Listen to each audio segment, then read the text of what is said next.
విద్యార్థులందరికీ ఏ ఉద్యోగానికైనా group discussion ఉందా లేదా, నలుగురిని కూర్చోబెట్టి మాట్లాడమంటున్నారా లేదా, కాశ్మీర్ సమస్య అనేది మాట్లాడగలగాలి. కాశ్మీర్ అంటేనండి అక్కడ కుంకం అది పండుతుందండి, కుంకం పువ్వు అంటే ఇవన్నీ చెప్పడానికి కాదు నేను పిలిచింది. అక్కడ కాశ్మీర్ సమస్యకు నీ పరిష్కారం ఏదైనా ఉందా, వేరే ఎంతకంటే బాగుంది ఏదైనా ఉంటే చెప్పు, లేకపోతే దానికి ఏం చేయాలో చెప్పు అంటే ఆ సమస్య గురించి తెలుసు ఉండాలి. తెలుసు ఉండేవే కాదు, మాట్లాడే విధానం తెలియాలి. కొంతమందికి పాపం ఎంత పండితులైనా బాగా చదువుకుంటారు, ఉపాధ్యాయ వృత్తిలో లేకపోవడం వల్ల సభలో ఎలా మాట్లాడాలో తెలియదు. మన ఉపాధ్యాయుని గొప్పతనం ఏమిటంటే ప్రతిరోజు పనికి మారిన వాళ్ళు పనికొచ్చేవాళ్ళు 40 మంది ముందు మాట్లాడుతున్నాం మనం.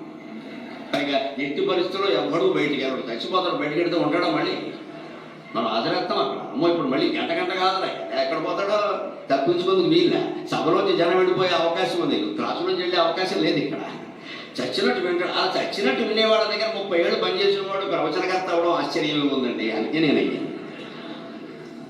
ఎలాగైనా వినేవాడు ఉన్నారు, చెప్పేవాడు. అన్ని కులాలు, అన్ని మతాలు, అన్ని ప్రాంతాలు అందరూ ఉన్నారు కాబట్టి అందరిలోనూ ధైర్యంగా మాట్లాడుకుంటున్నాం. ఉపాధ్యాయ వృత్తి గొప్పతనం అది. భూపసభాంతరాళమన పుష్కల వాక్ చతురత్వం.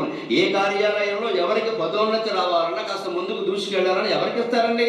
4 మాటలు మాట్లాడడం, ఆయన కొంచెం చొరగా మాట్లాడతాడు, ముందుకు వెళ్ళండి అంటారు. మనం ఉండాలి కాస్త, అది నేర్పాలి ఇక్కడ. అది కూడా లేదే. పుష్కల వాక్ చతురత్వం. ఆది మహాపటు శక్తి. యుద్ధంలో గద పట్టుకుని పోరాడక్కర్లేదు, జీవితం అనే యుద్ధంలో ఓడిపోకుండా ధర్మ